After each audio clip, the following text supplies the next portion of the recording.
मोदी जी अपनी पेंशन क्यों नहीं छोड़ देते? कि गूंगी बहरी सरकारें नहीं मान रही है, जिसका मुआवजा उन्हें भुगतना पड़ेगा इस इलेक्शन में। इन्हें सत्ता से हटाकर इनसे हम अपनी पुरानी पेंशन लेकर रहेंगे। घंटा मोदी बजाएंगे, हम दबाएंगे, वो कहीं भी बजाए लेकिन संसद के बाहर बजाएंगे। 24 में वही राज करेगा जो पुरानी पेंशन बहाल करेगा। ऐसे अहंकारीवादी आदमी को सत्ता से उखाड़ के फेंक देते हैं। मोदी जी अहंकारी हैं? बिल्कुल। सरकार झुकने वाली नहीं है। 325 सांसद हैं। हम भी झुकने वाले नहीं। सांसद कौन है? सांसद को हम बेचेंगे ना।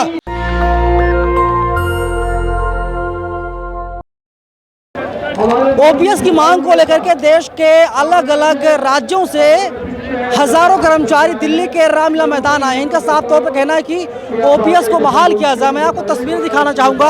आप देखिए कि हजारों की संख्या में लोग अलग अलग राज्यों से, अलग अलग जिलों से आए हुए हैं और इनका साफ तौर पर कहना है पुरानी पेंशन योजना को बहाल किया जाए और जो भी सरकार इनकी मांग को सुनेगी उसी को लोग मतदान करेंगे। कहाँ से आए आप? हम फिरोजाबाद जनपद से आए हैं। क्या चाहते हैं सरकार से आप लोग? हम पेंशन चाहते हैं गवर्नमेंट से, केवल एक सूत्री मांग, पेंशन, पुरानी पेंशन। क्या करेंगे पेंशन लेकर के?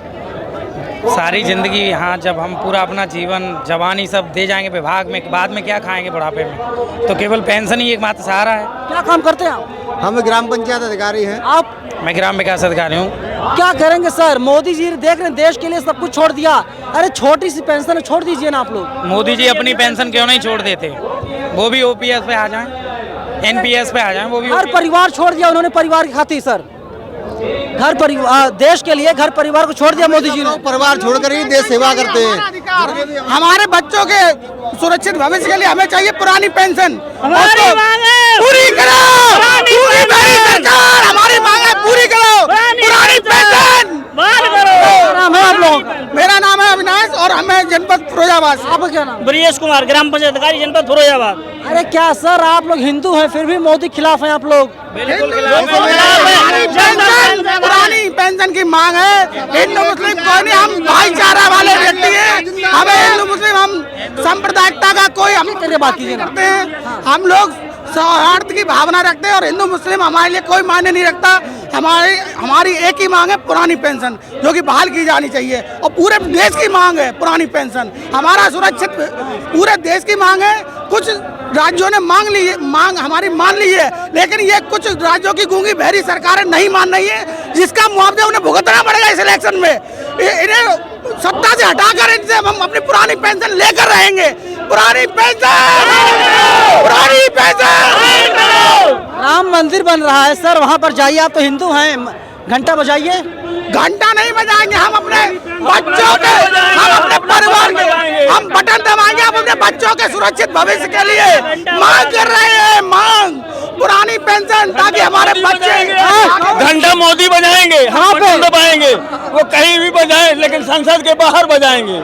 अभी जो संसद में बजा रहे हैं आ रहे हैं, नहीं आ रहे हैं। और बताइए, अभी आप बात कह रहे थे हिंदू और मुस्लिम की। जो मुस्लिम सांसद हैं इस देश में, क्या उन्हें पेंशन नहीं मिल रही? ये पेंशन का मुद्दा हिंदू मुस्लिम और हम किसी पार्टी के कार्यकर्ता नहीं है। जो हमारी पेंशन की बात करेगा हम उसके साथ हैं। हमें हिंदू मुस्लिम से वही राज करेगा। 24 में वही राज करेगा जो पुरानी पेंशन बहाल करेगा। बस इतना ही कहना चाहेंगे, इसके अलावा कुछ नहीं। मोदी जी एनपीएस लेकर आए हैं। भैया नो कमेंट्स, केवल पुरानी पेंशन हमको चाहिए। एनपीएस लेकर आए हैं Modi ji, new pension scheme. New pension scheme Modi ji लेकर नहीं आए। न्यू पेंशन स्कीम तो वो लेकर आए थे जो कि सरसैया पे ही चले गए ऊपर। उन्होंने इसको नई पेंशन देने का उन्होंने अपने जीवन के अंतिम क्षणों में यही भुगतान लेके गए हैं। महीनों अस्पताल वेंटिलेटर में रहे, सब कुछ सुध बुध भूल गए। तो अब भी समय है। नाम बताइए। नाम आपको भी जानते हो, आप भी। पूर्व प्रधानमंत्री इस देश के माननीय अटल बिहारी वाजपेयी जी, जिन्होंने हमारे कर्मचारी के साथ छल करा और उसी की देन है जो महीनों तक वो वेंटिलेटर पर रहे। तो किसी को जल्दी न्याय मिलता है, किसी को लेट न्याय मिलता है। न्याय जरूर मिलेगा कर्मचारी को। क्या नाम है आपका? आलोक दुबे। अरे पंडित जी, बेहतर राम राज्य आ गया, फिर भी यहाँ रामलीला मैदान में यहाँ पुरानी पेंशन बहाली के लिए हम लोग जुटे हुए हैं, उसको लेकर के रहेंगे हम लोग। लोग कह रहे हैं यहाँ का जगह तो जो है कि अयोध्या है, राम मंदिर है, यहाँ पर क्यों? जीवन का आधार पेंशन है। जीवन का आधार पुरानी पेंशन है। 60 साल की नौकरी के बाद यदि पेंशन नहीं मिलेगा तो आदमी अपने बच्चे की कैसे परवरिश करेगा, कैसे परिवार चलाएगा, रोजगार कहाँ है, बच्चा क्या करेगा। ये 6,000 की नौकरी दे रहे हो, 8,000 की नौकरी दे रहे हो, 12,000 की नौकरी कर रहे हो, क्या देश को कंगाल बनाना चाहते हो। 70 साल में हम इस स्थिति में आ गए थे कि हमें हमारे बच्चे रोजगार की ओर भी प्रेरित होने लगे थे, नौकरियां देने की स्थिति में आ गए। अब तो ये फ्री का राशन बांट रहे हैं और वोट की राजनीति कर रहे हैं, इसलिए इनको डर नहीं है। लेकिन इतने आगाज है, ये आज लाखों की भीड़ देख रहे हैं, ये आगाज है। ये देश के जो है कम से कम 10% वोट पे ये पूरा। क्या नाम है आपका? शशिकांत श्रीवास्तव, मैं वाराणसी से हूँ। श्रीवास्तव जी काशी से आए हैं। सुनिए, धर्म की रक्षा कौन करेगा? सब लोग नौकरी करेंगे तो जरूरी है धर्म की रक्षा करना। धर्म क्या खाने को देगा? खतरे में है। धर्म खाने को देगा? कौन खतरे में है? 80 करोड़ हम लोग हिंदू हैं। कहेंगे आप तभी हम हिंदू माने जाएंगे? हम तो हिंदू है। जिस देश में इतनी बड़ी संख्या हिंदुओं की है, अगर उसमें एक वोट के लालची लोग अगर हिंदू के नाम पे वोट को इकट्ठा करना चाह रहे हैं तो वो देश को धोखे में दे रहे हैं और देश की जनता को धोखे में रख रहे हैं। धर्म कहीं खतरे में नहीं है। मोदी जी धोखे में रख रहे हैं क्या? बिल्कुल, ये धर्म की राजनीति कर रहे हैं, ये देश को बर्बाद करने जा रहे हैं। जब आप इंफ्रास्ट्रक्चर डेवलप कर रहे हैं, आप देख रहे हैं मोदी जी भी एक बार गए पिछले बार भाषण देने के लिए बनारस में और कहे 4 लेन को 6 लेन में चौड़ा कर रहे हैं। जो घोषणा किए टोल टैक्स दुगना हो गया। तो कहिए इसको जो है आप पूंजीपति ये वैश्वीकरण बनाना चाह रहे हैं इस देश को। ये देश वेलफेयर सरकार का काम है, वेलफेयर का काम करना, सामाजिक सुरक्षा को डेवलप करना, लोगों को शिक्षा देना, चिकित्सा व्यवस्था देना। सारे गवर्नमेंट जितने सेक्टर से सब तोड़ते चले जा रहे हैं, बेच के खाली करते चले जा रहे हैं। आप ये चाहते हैं कि कोई कांवड़ यात्रा पर ना जाए, आप ये चाहते हैं कोई शोभा यात्रा ना निकाले, आप ये चाहते हैं कोई राम मंदिर में पूजा करने ना जाए।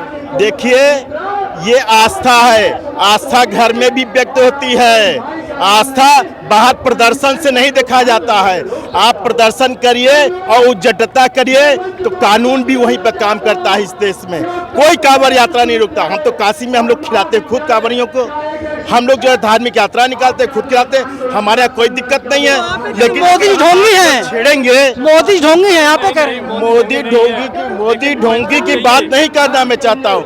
मैं आपने एक क्वेश्चन किया कि कांवड़ यात्रा खतरे में है, धार्मिक यात्रा खतरे में। मैंने ये कहा कोई खतरे में नहीं है। ये खतरा प्रदर्शित किया जा रहा है, बताया जा रहा है, लोगों को डर की भावना पैदा करके, नफरत की भावना करके लड़ाने का काम किया जा रहा है। पंडित जी, आपको भी लगता है हिंदू खतरे में नहीं है? नहीं, हिंदू खतरे में नहीं है। तो सरकार झूठ बोल रही है क्या?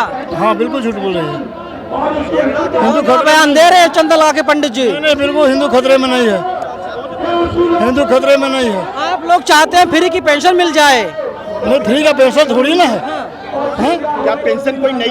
ये 5 साल की राजनीति करके पेंशन पा रहे हैं। अरे मोदी जी ने, सुनिए पंडित जी, मोदी जी ने देश के लिए सब कुछ त्याग दिया, घर परिवार बीवी बच्चे सब कुछ त्याग दिया, तो आप भी त्याग दीजिए पेंशन। क्यों त्याग दे? वो क्यों ले रहे हैं? उनके विधायक क्यों ले रहे हैं? उनके सांसद क्यों ले रहे हैं? वो त्याग दे। वो 5 साल की सेवा कर करके जब पेंशन पा सकते हैं तो हम तो 60 साल सेवा करें गवर्नमेंट का। मैं क्यों नहीं हकदार है उसके? देखिए, केवल हटवाता है, सरकार की हटवाता है। सरकार यदि इस तरह से नियम कानून पास करेगी तो निश्चित रूप से आज राज्य कर्मचारी या भारत सरकार के कर्मचारी विरोध कर रहा है।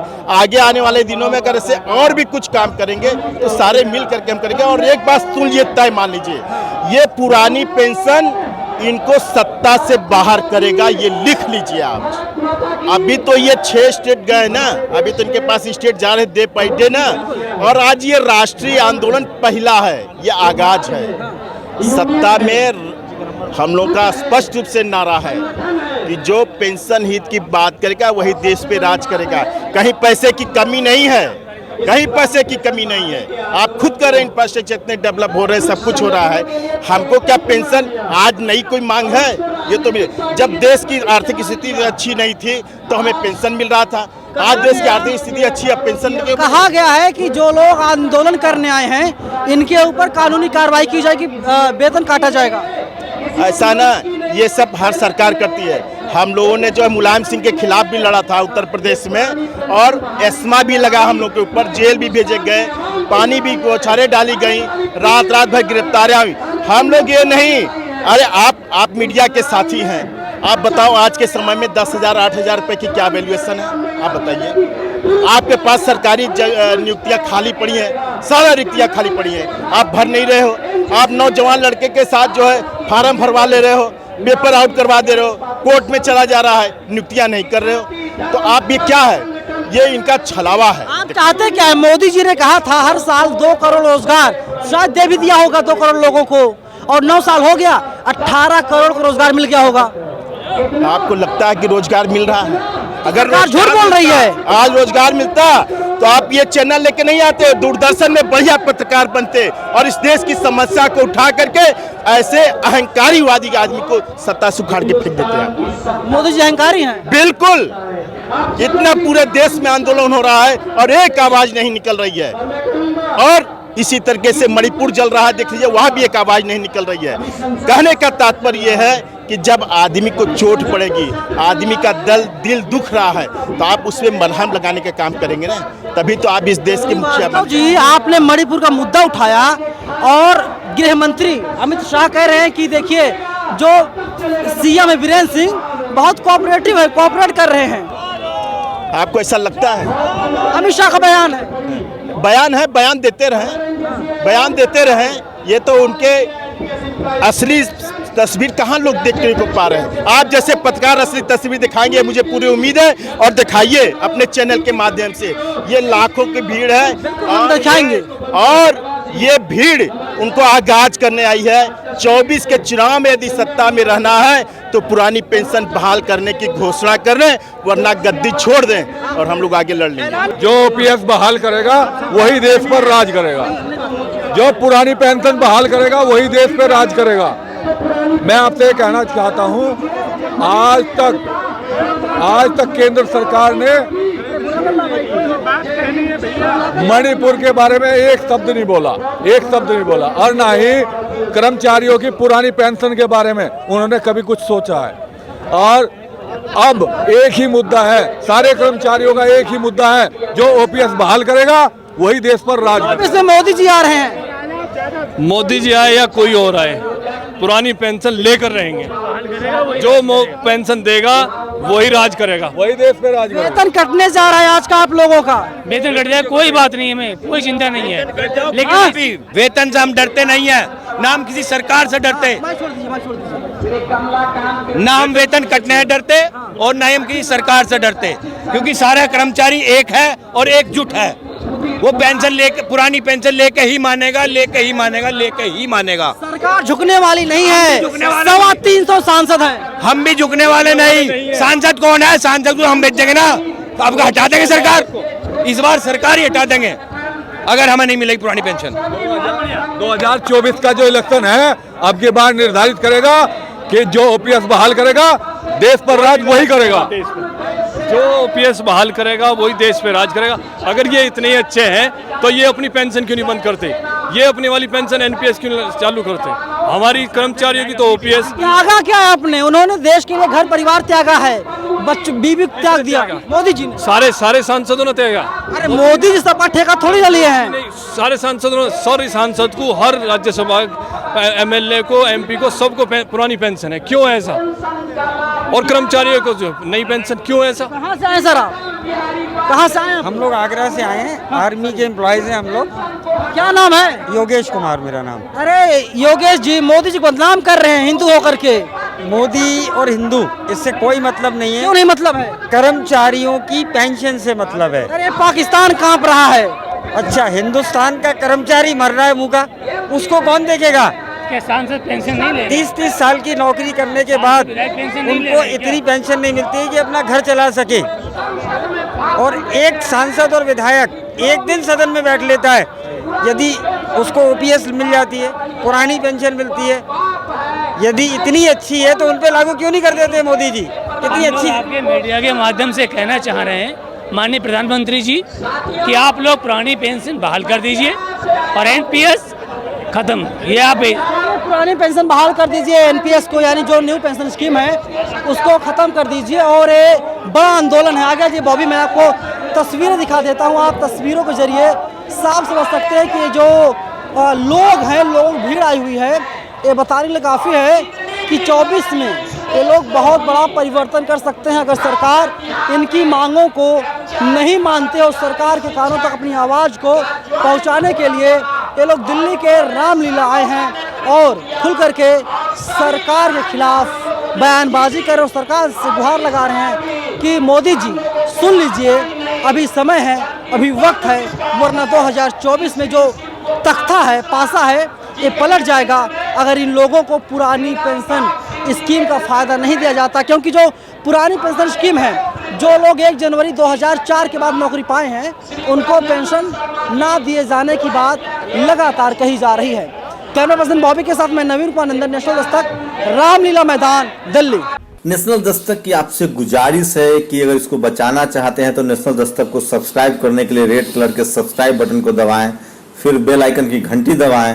नेशनल दस्तक को बचाने के लिए बहुत जरूरी है कि हर खबर को शेयर करें, लाइक करें, कमेंट जरूर करें।